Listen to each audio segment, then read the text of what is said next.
Alright, so previously we learned a lot about the basic 3 maneuvers, but I think modeling is kind of like a precise art.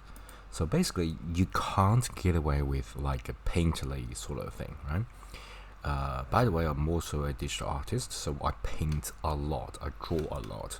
So I love this rasterized layer when I can just do painting like this, right? Is it got a creative freedom, and that's to be honest, that's why I love art.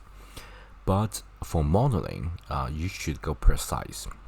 So, for example, for grab, instead of just a freehand G and grab, I'm going to do something like this, so you guys can see what's going on. Okay, so instead of just G and grab, okay, G grab, I'm going to get a precise movement by using the X, Y, and Z. So basically, there are a lot of axes here, right? So basically, we got X, and X is the color of red. If you look here, we got a color of red here, okay? And Y got the color of green. So if you look here, we got a color of green here. And Z, unfortunately, I can't show you the Z, but you got an idea of this blue Z. Okay, so what I'm going to do is to click and select, and then G grab. But before I move, of course, you can move a tiny little bit without click the confirm key. And then I'm going to use some restriction. So for example, I press X again, so we automatically snap it back to the X, as if the X is like a wire that should go through this cube and sort of fix this cube, and this cube can't get away from this X axis.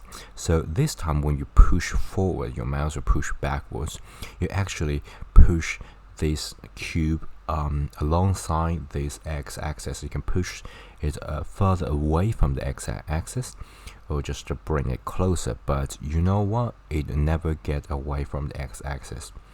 Okay, and in terms of Z and Y axis, it's not moving. Okay, I'm going to just use a secondary click to snap it back. And as I said, this is a precise art. So what I'm going to do is using the shortcut N, so you can see the item. So we click this item, we got more information going on here, and I'm going to move myself a little bit, just a little bit smaller, like this, so you guys can see what's above. We got X, Y, and Z as a location. We got rotation X, Y, Z. We got scale 1 or 1 at X, Y, Z.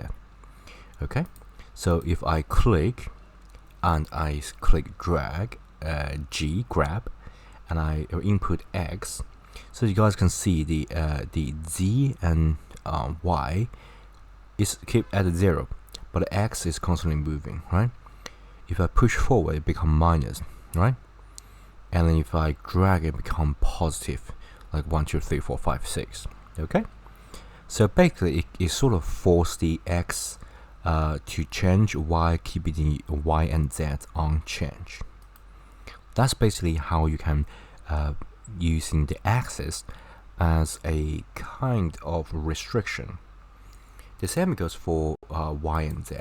Grab, so for example Z, then I can move it up and down. Okay, and then I can grab, and I can using a Y, I can move it left or right. As simple as that.